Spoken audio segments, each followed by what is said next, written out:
तो अगर आप हमारे परिवार के सदस्य नहीं बने हैं तो परिवार के सदस्य जरूर बन जाएं।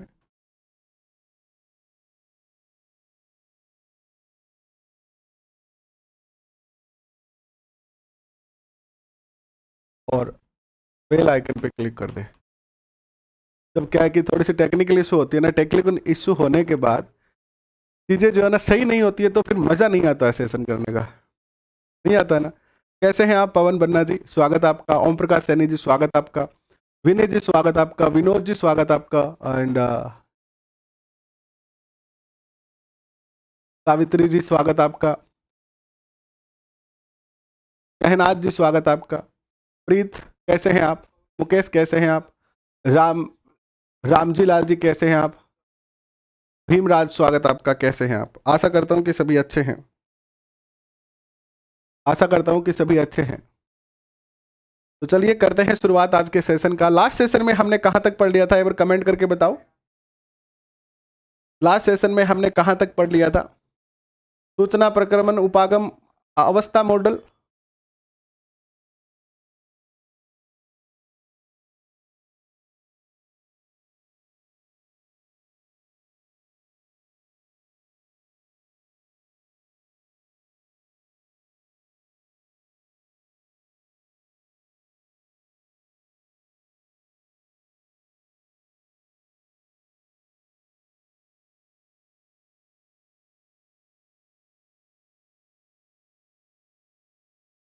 हम लास्ट सेशन में चर्चा कर रहे थे कि अवस्था मॉडल के अनुसार स्मृति तंत्र तीन प्रकार के होते हैं। एक होता है संवेदी स्मृति, दूसरा होता है अल्पकालीन स्मृति और तीसरी होती है दीर्घकालीन स्मृति। तीन प्रकार की स्मृति के बारे में जो है चर्चा की गई थी, यानी याददाश्त जो होती है वो तीन प्रकार की याददाश्त जो है वो बताई गई थी।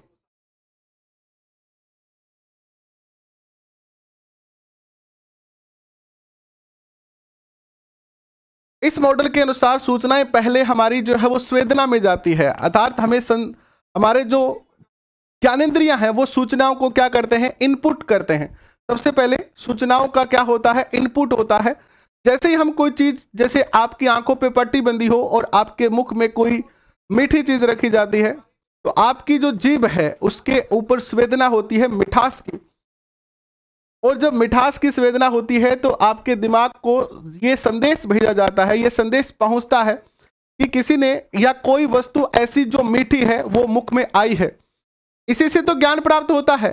तो सबसे पहले क्या आता है आपका संवेदी स्मृति, फिर अल्पकालिनी और फिर दीर्घकालिनी। तो देखिए सबसे पहले संवेदी स्मृति में प्रवेश करती है। संवेदी स्मृति को सबसे महत्वपूर्ण माना गया है। सबसे महत्वपूर्ण विशेषता यह है इसकी कि इसमें संचित सूचनाएं बहुत जल्द ही अपना अस्तित्व खो देती है। यानी जो आपकी संवेदी स्मृति होती है वो अल्पकालीनी हो सकती है, अल्पकालीनी होती है। जैसे हमारे कंप्यूटर में रैम होती है ना, वैसे ही यह जो है अल्पकालीन होती है, थोड़े समय के लिए ही होती है।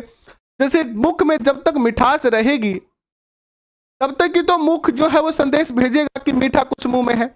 एक बार हम अगर पानी पी लेते हैं यानी मिठास हमारे मुख की समाप्त हो जाएगी, तो उसके बाद आपका जो मिठास वाला संदेश है वो बंद हो जाएगा आपके दिमाग को जाना।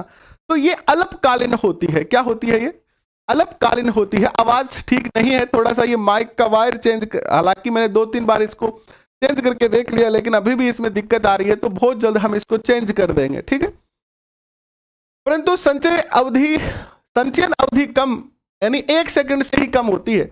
संवेदी स्मृति में सूचनाओं के प्रवेश के उपरांत सूचनाएं अल्पकालीन स्मृति में चयनात्मक अवधान के माध्यम से प्रवेश करती है। यानी सबसे पहले आपकी संवेदी स्मृति के अंदर जाती है सूचना, है ना। सूचना कोई भी है, कोई भी सूचना जो आप पढ़ रहे हैं, सुन रहे हैं, अनुभव कर रहे हैं, वो संवेदी स्मृति में जाती है। इसके बाद जो है किस में जाती है? अल्पकालीन में जाती है। अल्पकालीन स्मृति के अंदर जो है वो सूचनाओं का क्या होता है? प्रवेश होता है। अल्पकालीन स्मृति की संचय क्षमता कम तथा संचय अवधि 30 सेकंड होती है, ठीक है। कितनी होती है इसकी? 30 सेकंड की होती है। इस अवस्था में लघुकालीन स्मृति से सूचनाएं दीर्घकालीन स्मृति के अंदर विस्तार पूर्वक पूर्व अभ्यास के कारण जो है प्रवेश करती है। और इस तरह के पूर्वाभ्यास में व्यक्ति न केवल मन ही मन सूचनाओं को दोहराता है, बल्कि उनका अर्थ समझकर अन्य सूचनाओं से उनका संबंध जोड़ने का प्रयत्न करता है। अब एक क्वेश्चन आपके मन में जरूर आ रहा होगा विद्वान साथियों, एक क्वेश्चन आपके मन में जरूर आ रहा होगा कि हमने मनोविज्ञान तो पढ़ा है, हमने मनोविज्ञान के प्रीवियस ईयर क्वेश्चन भी किए हैं, लेकिन यहां से तो क्वेश्चन नहीं आता है, हमारा तो सीधे सीधे आता है स्मृति से, स्मृति और विस्मृति इतना ही आता है। लेकिन चूंकि हम माध्यमिक शिक्षा बोर्ड पढ़ रहे हैं तो थोड़ा सा यहां पर डिटेल बताया गया है, यानी याददाश्त को, आपकी स्मृति को और ज्यादा विस्तार से बताया गया है कि कैसे।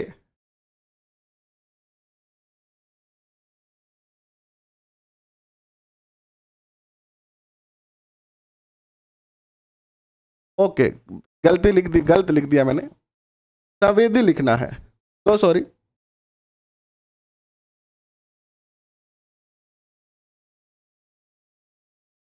संवेदी, ठीक है। तो यहां पर थोड़ा ज्यादा विस्तार से जो है वो दिया हुआ है। आइए थोड़ा सा आगे बढ़ने का प्रयास करते हैं, कहां से आपको लिखना है या नोट करना है या कहां से क्वेश्चन बनेगा वो आगे जैसे आएगा मैं आपको बताता जाऊंगा।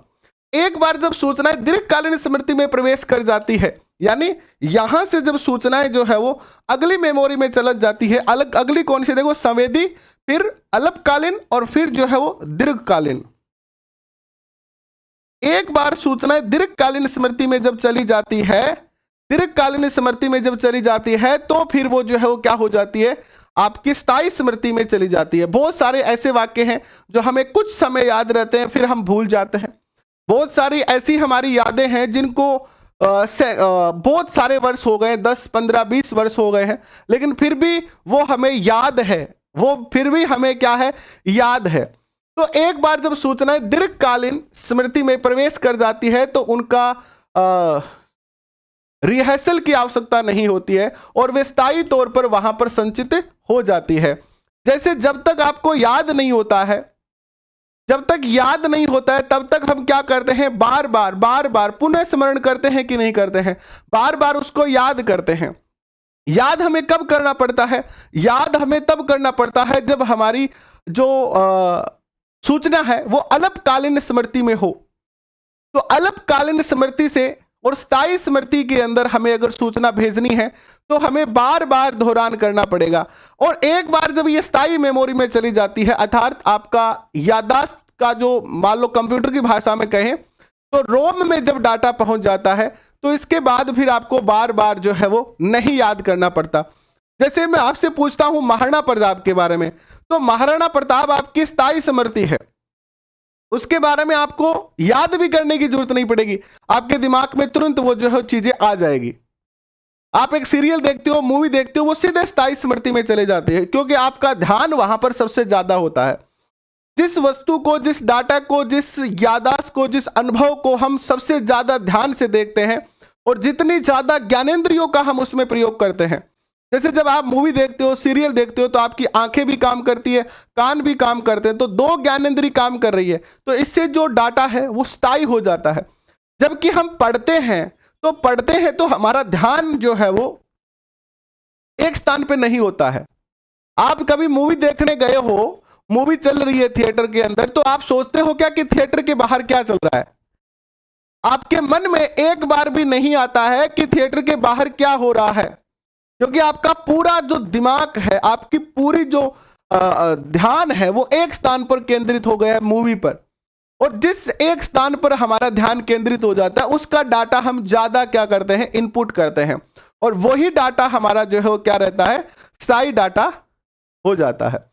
अगर हम इसी चीज को इंप्लीमेंट कर लेते हैं पढ़ाई में, पढ़ाई में ऐसा नहीं है कि सारी चीजें याद नहीं रहती, जिस चीज में हमारी रुचि ज्यादा होती है, जो हमारे इंटरेस्ट का टॉपिक होता है ना, उस टॉपिक को आप इतना ज्यादा आसानी से सीख लेते हैं और एक बार पढ़ने से ही याद हो जाता है, एक बार पढ़ने से ही आपको याद हो जाता है। उदाहरण के लिए मैं बताता हूं आपको, जैसे कि आप अलाउद्दीन खिलजी ने जब मेवाड़ पर आक्रमण किया 1303 में और रतन सिंह के साथ उनका युद्ध हुआ, पद्मिनी को देखने के लिए इन्होंने कहा और पद्मिनी और अलाउद्दीन खिलजी की प्रेम कहानी बताई गई, इसके अलावा एक और उदाहरण बताता हूं कि आप पढ़ रहे हो जालोर का इतिहास और उसमें आप पढ़ रहे हो वीरमदेव और फिरोजा जो अलाउद्दीन खिलजी की पुत्री थी, उनकी प्रेम की कोई हिस्ट्री की कहानी पढ़ रहे हो, तो आपको वो एक बार में ही पढ़ते ही याद हो जाती है। क्यों?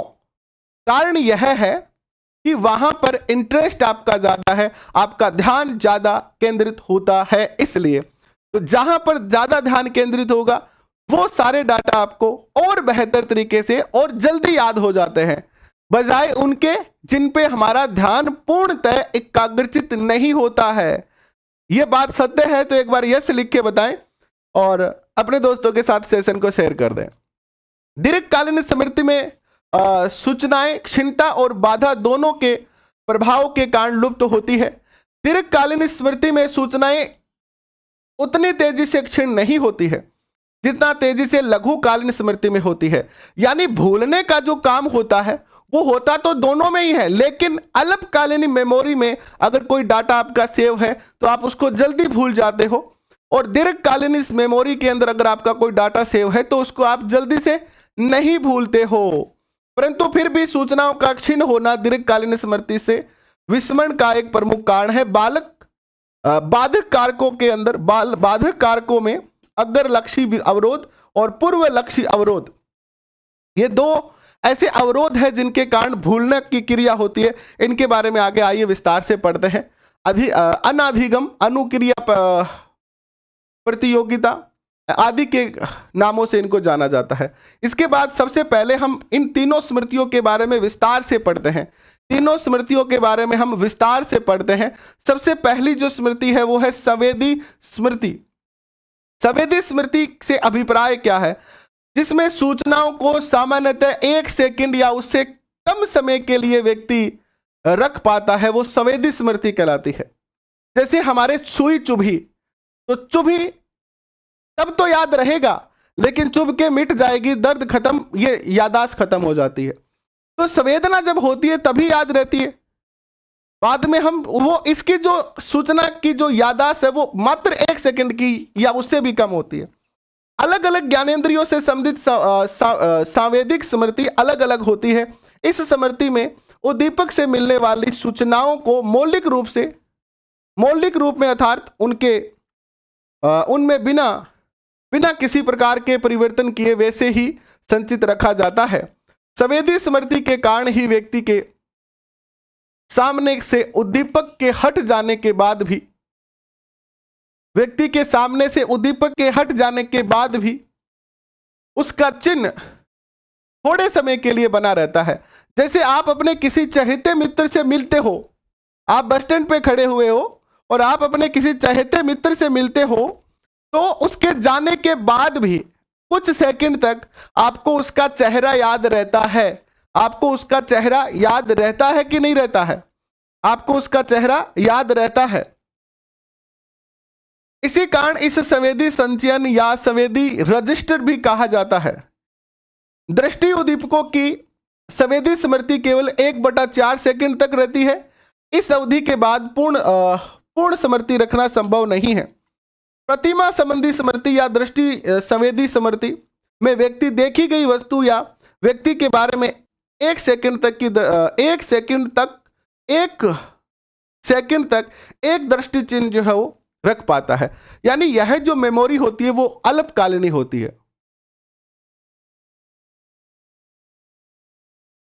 टॉपिक वाइज आपको करवाऊंगा, पहले से भी हमने टॉपिक वाइज करवा रखे हैं मनोविज्ञान के, आप हमारी प्लेलिस्ट जाके देख सकते हो।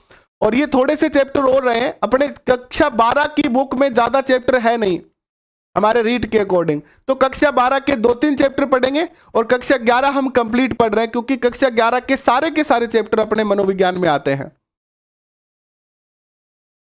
बिल्कुल प्रिंट वाली पीडीएफ भी डालेंगे, सारी चीजें आपको मिलेगी, कोई घबराने की जरूरत नहीं है। और इसके साथ हमने जो है वो आपके लिए एक डिटेल सेशन भी शुरू कर रहे हैं, सॉरी मल्टीपल चॉइस क्वेश्चन भी जो है वो शुरू कर रहे हैं आपके लिए, है ना।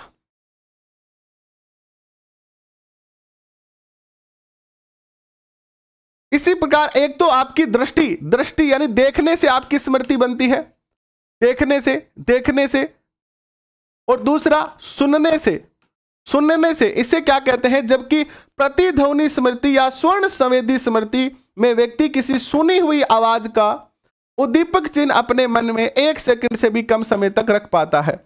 इसके बाद देखो अल्पकालीन जो स्मृति होती है वो 30 सेकंड की होती है। थोड़े से अगर आप फर्स्ट ग्रेड की तैयारी कर रहे हो ना, तो ये थोड़े से डाटा काम के हो सकते हैं। जैसे कि अल्पकालीन स्मृति की जो टाइम सीमा है वो कितनी होती है? 30 सेकंड होती है। संवेदी स्मृति की जो टाइम सीमा होती है वो कितनी होती है? वो होती है 1 सेकंड। ठीक है। अल्पकालीन स्मृति को विलियम जेम्स ने प्राथमिक स्मृति भी कहा और इसे सक्रिय स्मृति, तात्कालिक स्मृति, लघुकालीन संचय भी कहा जाता है। इस तरह की स्मृति का स्थायीपन 30 सेकंड तक होता है। इसमें धारणा का शीघ्र हास नहीं था, यहां पर ह्रास शब्द था। ह्रास यानी कमी हो जाती है, यानी ये अल्पकालीन है क्योंकि इसका नाम ही क्या है? Short term memory. जैसे आपने एक मूवी देखी थी, गजनी मूवी आई थी। जैसे आपने गजनी मूवी देखी थी और उसमें जो हीरो होता है, उस हीरो के सर पे चोट लग जाती है और सर पे चोट लगने के कारण उसको एक प्रॉब्लम हो जाती है कि उसको लॉन्ग टर्म कुछ भी याद नहीं रहता है। तो उसने देखा होगा कि अपने पूरे शरीर पर उसने लिखा लिया था। उसका रूम में उसने हर जगह छोटी छोटी पर्चियां चिपका दी थी, क्योंकि उसको 1 मिनट तक तो या 30 सेकंड तक तो याद रहता है। 30 सेकंड तक तो याद रहता है, इसके बाद वो भूल जाता है। तो इसलिए वो क्या करता है? अपनी बात को याद रहे, उसको याद नहीं रहती थी 30 सेकंड के बाद तो वो भूलता ही था। लेकिन अगर लिखी हुई अगर कोई चीज है तो वो उसको पुनः याद आ जाती थी। सलमान खान नहीं था उसमें, आमिर खान था ना, आयुष वर्मा। आगे बढ़ते हैं, देखिएगा। ये अल्पकालीन शॉर्ट टर्म मेमोरी इसको कहते हैं। इस तरह की स्मृति 2 मुख्य विशेषताएं पाई जाती है। इसमें शॉर्ट टर्म मेमोरी के अंदर 2 मुख्य विशेषताएं क्या पाई जाती है? पहली, शॉर्ट टर्म मेमोरी का यहां पर शॉर्ट लिखा हुआ है। पहली शॉर्ट टर्म मेमोरी में किसी सूचना को अधिक से अधिक 20 से 30 सेकंड तक ही संचित करके रखा जा सकता है। दूसरी, इसमें प्रवेश पाने वाली सूचनाएं कमजोर प्रकृति की होती है क्योंकि उन्हें व्यक्ति मात्र 1-2 प्रयास में ही सीख लेता है। यानी जो शॉर्ट टर्म मेमोरी होती है उसको याद भी ये कम समय रहती है, प्लस इसको सीखना भी क्या होता है? आसान होता है। यानी सीधा सीधा अगर मैं कहूं विद्वान साथियों, तो व्यक्ति जल्दी ही तो सीख लेता है और जल्दी ही भूल जाता है। जल्दी ही तो सीख लेता है और जल्दी ही भूल भी जाता है। उदाहरण स्वरूप मान लीजिए कि कोई आदमी किसी अन्य व्यक्ति से टेलीफोन पर बातचीत कर सामने की किसी सामान की सूची पूछता है। जैसे अक्सर आप किराने का सामान लेके जाते हो और घर वालों ने आपको एक लिस्ट अगर लिख के दे दी तब तो आपको याद रह जाती है, वरना माँ ने कह दिया कि चीनी ले आना, चाय ले आना, आधा किलो शक्कर ले आना, 1 किलो दाल ले आना, तो आपको जब तक दुकान जब तक आप पहुंचोगे तब तक आप जो है वो एक आधी चीज तो भूल ही जाओगे। उसमें भूल जाओगे कि नहीं भूल जाओगे? भूल जाओगे ना। 15 सेकंड रुककर वह सामान की सूची को कागज पर लिखता है, परंतु इस बार वह सामग्री की सही मात्रा को भूल जाता है। यानी वो ये बात भूल जाता है कि चीनी 1 किलो थी कि 2 किलो, दाल 1 किलो थी कि 2 किलो। ये शॉर्ट टर्म मेमोरी होता है कि फोन पर आपने सुन तो लिया कि 1 किलो चीनी, 1 किलो दाल, 1 किलो शक्कर, 1 किलो गुड़, लेकिन जब वो फोन रखने के बाद लिखने बैठता है तो या तो वो कोई वस्तु भूल जाएगा या फिर उसका वेट भूल जाएगा। अन्य व्यक्ति से बातचीत करते समय सामान की सूची को भी मात्र एक ही अभ्यास में ही सीख लिया जाता है। इसे उदाहरण में लघु अवधि स्मृति यानी 15 सेकंड ही दिखाई जाता है। इसके बाद होती है कार्यकारी स्मृति। वर्किंग मेमोरी कौन सी होती है? अल्पकालीन स्मृति एकिक नहीं है। क्या नहीं है? अल्पकालीन जो स्मृति है वो एकिक नहीं है, बल्कि इसमें बहुत से घटक हो सकते हैं। यानी जो आपकी अल्पकालीन मेमोरी है, शॉर्ट टर्म मेमोरी है, वो केवल एक सीधी मेमोरी नहीं है। इसके अंदर भी बहुत सारे पार्ट बने हुए हैं, जिसमें वर्किंग मेमोरी होती है, जो हम दिन प्रतिदिन काम करते हैं। जैसे घर का काम करते हैं, आप बाहर जा रहे हो, बाजार जा रहे हो, आपके घर वालों ने कहा कि बेटा आते जो है उनके घर पे जाके आना है या आपको ये सामान लेके आना है, तो ये सारे काम शॉर्ट टर्म मेमोरी में ही होते हैं। इसको कोई हम याद थोड़ी करते हैं। जैसे 10 दिन बाद आपके घर पे क्या सब्जी बनी थी आपको याद नहीं है, 15 दिन पहले आप जब मार्केट गए थे तो क्या क्या वस्तु लेके आए थे आपको याद नहीं है, क्योंकि उन चीजों को आपको लॉन्ग टर्म तक याद रखने की आवश्यकता ही नहीं है, वो तो शॉर्ट टर्म में ही काम चल जाता है अपना। कार्यकारी स्मृति में सूचनाओं को सिर्फ लघु अवधि के लिए संचित ही नहीं किया जाता वरन उनको संसाधित भी किया जाता है, अर्थात उनका कूट संकेतीकरण भी किया जाता है, उनको एक चिन्ह दे दिया जाता है, उनको क्या कह दिया जाता है, एक साइन दे दिया जाता है, एक चिन्ह दे दिया जाता है। कार्यकारी स्मृति में सूचनाओं को ज्यों का त्यों धारण न करके उसके आवाज अथवा अर्थ के अनुसार कूट संकेत दे दिया जाता है। जैसे बी के लिए ब और डी के लिए ड, है ना, जैसे कि क के लिए ये चिन्ह दे दिया ना हमने, और फिर या फिर क के लिए एक कबूतर का चिन्ह दे देंगे हम, क कबूतर ख खरगोश, ये इसी कारण देते हैं हम, ये इसी कारण तो देते हैं हम।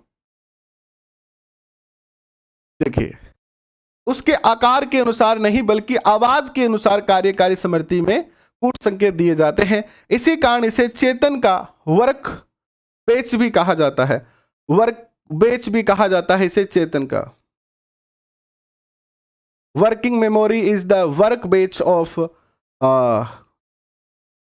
देखो सबसे पहले जो है वो बेडेल ने 1986 में कार्यकारी स्मृति की जो है वो व्याख्या की। व्याख्या करने के लिए एक मॉडल जिसे बहुतत्व मॉडल, मल्टीपल कंपोनेंट मॉडल कहा जाता है। इस मॉडल के अनुसार कार्यकारी स्मृति के 3 भाग, पहला भाग घटक, दूसरा भाग स्वर्णिम घेरा जो कि शब्दों की आवाज के संबंध में सूचनाओं को संसाधित करता है, इसमें ध्वनियों की संख्या सीमित होती है तथा अगर उनको दोहराया न जाए तो वे 2 सेकंड के भीतर उनका ह्रास हो जाता है, यानी भूल जाते हैं। जैसे क, अब क को आप लिख देते हो तो आपको याद रह जाएगा, वरना भूल जाओगे कुछ समय के बाद। इसके बाद बात करते हैं दूसरा घटक होता है दृष्टि स्थानिक, स्केच भी कहते हैं इसको, स्केच पैड भी कहते हैं, जो दृष्टि एवं स्थानिक सूचनाओं का कूट संकेत करता है। इसकी क्षमता भी सीमित होती है। तीसरा घटक आता है केंद्रीय प्रबंधक। ये चैप्टर ज्यादा इतना हमारे लिए महत्वपूर्ण है नहीं, क्योंकि ये टॉपिक हमारे, अब दीर्घकालीन स्मृति आती है, ये टॉपिक हमारे कोई ज्यादा ऐसे कोई रीट में स्मृति का एक छोटा सा टॉपिक जरूर है, बाकी ज्यादा डिटेल में नहीं है ना, तो ज्यादा डिटेल में भी जाने की जरूरत नहीं है आपको। इसके लास्ट में कुछ क्वेश्चन है, इसके अलावा जब हम टॉपिक वाइज जब क्वेश्चन करेंगे तो इस टॉपिक से संबंधित सारे क्वेश्चन आपके कवर हो जाएंगे। दीर्घकालीन स्मृति होती है इसी प्रकार long term memory. William James ने इस स्मृति को गौण स्मृति कहा। अब ये ऐसा क्वेश्चन है, ऐसे क्वेश्चन मोस्ट होते हैं, इसीलिए ये टॉपिक पढ़ना पड़ता है, क्योंकि हम छोड़ नहीं सकते इनको। छोड़ देते हैं तो फिर पेपर में पता नहीं एग्जामिनर कहां से क्वेश्चन बना दे और वहां हमें एक क्वेश्चन का भी लॉस हो रहा है, तो वो अच्छी बात नहीं है। किसने लॉन्ग टर्म मेमोरी को गौण स्मृति कहा? विलियम जेम्स ने। इस तरह की स्मृति में धारणा का ह्रास या विस्मरण, धारणा का ह्रास या विस्मरण जो है वो कम होता है। इसमें अधिगम की मात्रा अधिक होने के कारण धारणा अधिक पाई जाती है और अधिक दिनों तक याद रहती है। इस तरह की स्मृति में किसी सूचना को व्यक्ति कम से कम 30 सेकंड तक तो अवश्य ही धारण करके रखता है तथा जिसकी कोई अधिकतम जो है वो सीमा नहीं है, यानी इसमें मिनिमम टू मिनिमम 30 सेकंड याद रहती है और मैक्सिमम कितनी भी समय याद रह सकती है, क्योंकि 100 वर्ष का व्यक्ति भी अपने बाल्यावस्था की अनुभूतियों को अच्छी तरह दीर्घकालीन स्मृति में संचित करके रख सकता है। आज आप लगभग मेरे हिसाब से सभी बच्चे 25, 22, 23, 24 या 30 साल के करीब होंगे जो इस सेशन को देखते हैं लाइव या बाद में ऑफलाइन। आज आपको याद है कि आप बचपन में जब पढ़ते थे नर्सरी में, एलकेजी में, यूकेजी में, तो आप कैसे जाते थे? पैदल जाते थे कि बस्ते में जाते थे? कैसे आप पढ़ते थे? बहुत सारी मेमोरी जो आपकी अच्छी है वो सारी की सारी याद है, तो इसकी कोई मैक्सिमम जो है वो टाइम लिमिट होती नहीं है। विलियम जेम्स ने उसे गौण स्मृति कहा। क्या कहा? गौण स्मृति कहा। आधुनिक मनोवैज्ञानिकों ने इसे असक्रिय स्मृति का, यानी ये सक्रिय नहीं होती है। जैसे हमारे कंप्यूटर के अंदर हार्ड डिस्क होती है,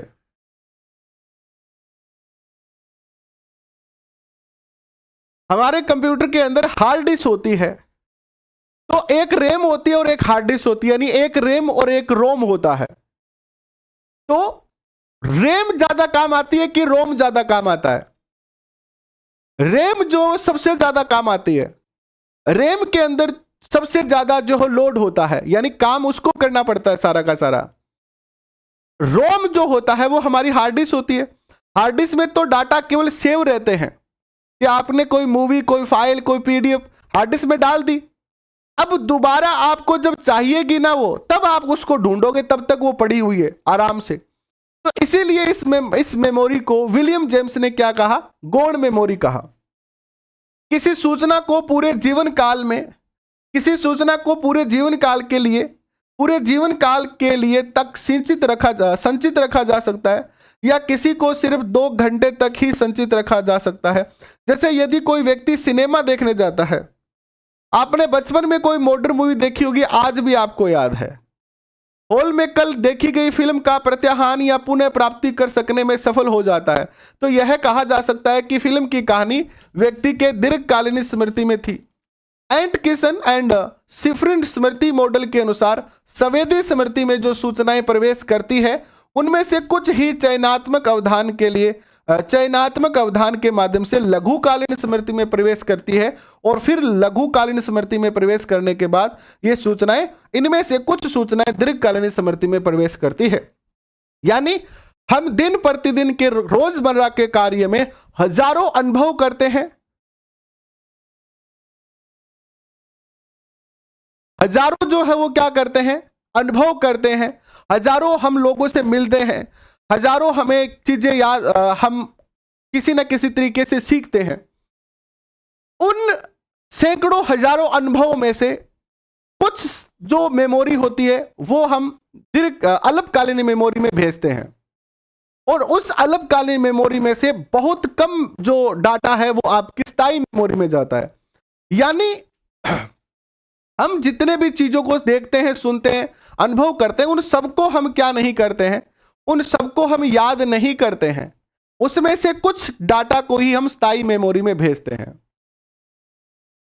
अब नींद आने वाली है तो आपकी मर्जी है, नींद ले सकते हो आप, कोई दिक्कत नहीं है, परंतु जो भी सूचनाएं दीर्घकालीन स्मृति में प्रवेश करती है वे स्थायी तौर पर संचित हो जाती है। इसका अर्थ यह हुआ कि ये सभी सूचनाएं जो संवेदी स्मृति में प्रवेश करती है, लघुकालीन स्मृति में प्रवेश नहीं करती है।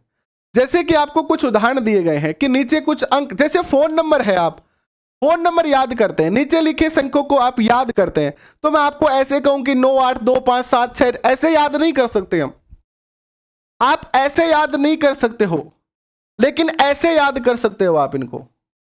जनरली फोन नंबर किसी से पूछते हो तो आप क्या बताते हो? कोई आपसे, जैसे मैं अपना फोन नंबर बता रहा हूं, जिसको फोन नंबर चाहिए वो लिख भी लेना।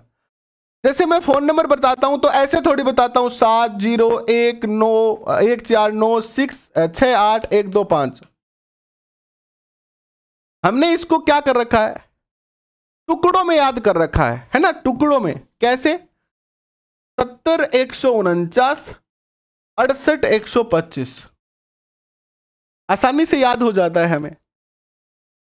तो यही बात इसमें कही गई कि समूह में याद करने का प्रयास करेंगे, जिनको, जैसे पुराने समय में जब हम छोटी कक्षा में पढ़ते थे तो जैसे एलिफेंट की स्पेलिंग होती थी, आइसक्रीम की स्पेलिंग होती थी, वो हमें आसानी से याद नहीं होती थी। अम्ब्रेला की स्पेलिंग होती थी, तो फिर हमारे सर क्या करते थे? उसको टुकड़ों में, खंडों में डिवाइड करके हम सीखते थे। क्या करते थे? खंडों में डिवाइड करके सीखते थे।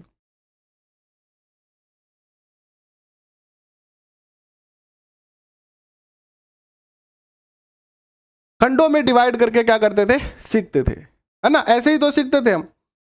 अब देखिए नेक्स्ट क्या कहा गया। आपने इनमें क्या अंतर पाया?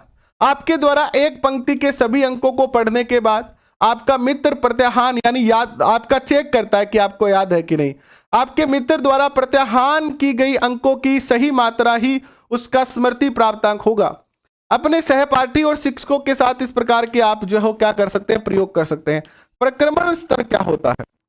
प्रक्रमण स्तर दृष्टिकोण क्रेक एवं लोकहार्ट द्वारा लोकहार्ट द्वारा 1972 में प्रतिपादित किया गया।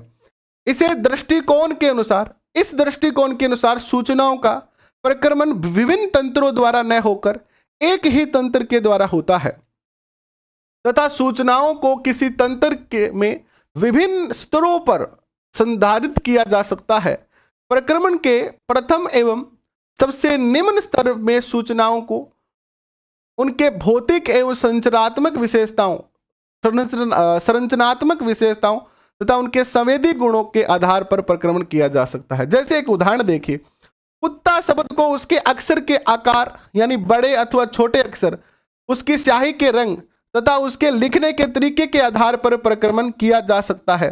प्रक्रमण के मध्य अथवा दूसरे स्तर पर सूचना को उसकी आवाज के आधार पर प्रक्रमण का अर्थ क्या है कि हम इनपुट कैसे करते हैं। अक्सर आप देखते हो कि छोटे बच्चों, आगे की चीजें अपने काम की नहीं, ये चैप्टर पूरा है, आगे की चीजें ज्यादा अपने काम की है नहीं, मैं ऐसे ही बता देता हूं आगे की क्या मैटर है। ठीक है, देखिए यहां पर यह कहा गया है कि हमारे जो डाटा याद रहता है ना, उसके अलग अलग तरीके होते हैं। जैसे आप छोटे बच्चों की बुक में देखते हो तो छोटे बच्चों की बुक में जो है वो, जैसे आप नर्सरी, एलकेजी, यूकेजी की अगर बुक देखोगे तो उसमें आपको क्या दिखेगा कि आपको अक्षर बड़े दिखाई देंगे प्लस रंगीन दिखाई देंगे, रंगीन चित्र होंगे, रंगीन ही अक्षर होंगे। इसलिए वो रंगीन इसलिए रखे जाते हैं कि छोटे बच्चे उनको कलर के आधार पर, उनके आकार के आधार पर, उनके चित्रों के आधार पर आसानी से याद कर सकते हैं। और एक बार उनको याद करने का तरीका समझ में आ जाएगा तो फिर आप बड़ी कक्षा में देखो, बड़ी कक्षा के अंदर जो डाटा जो लिखा आता है आपकी बुक में, आप 11th 12th की, 9th की, 10th की बुक देखोगे तो उसमें आपको चित्र बहुत कम दिखाई देते हैं और रंगीन चित्र तो दिखाई ही नहीं देते हैं और अक्सर भी छोटे छोटे ही होते हैं। इसका कारण क्या है? इसका कारण यही है। तो ये चैप्टर अपना पूरा हो गया। कल हम चिंतन के बारे में पढ़ेंगे, और कल क्लास का जो टाइम रहेगा वो 1:30 रहेगा। 1:30 रहेगा और अभी रात को हम 8:30 बजे मिलेंगे। आज हम कक्षा 7 की शुरुआत करेंगे। ठीक है, तो अभी के लिए बस इतना ही। बहुत बहुत धन्यवाद। Thank you.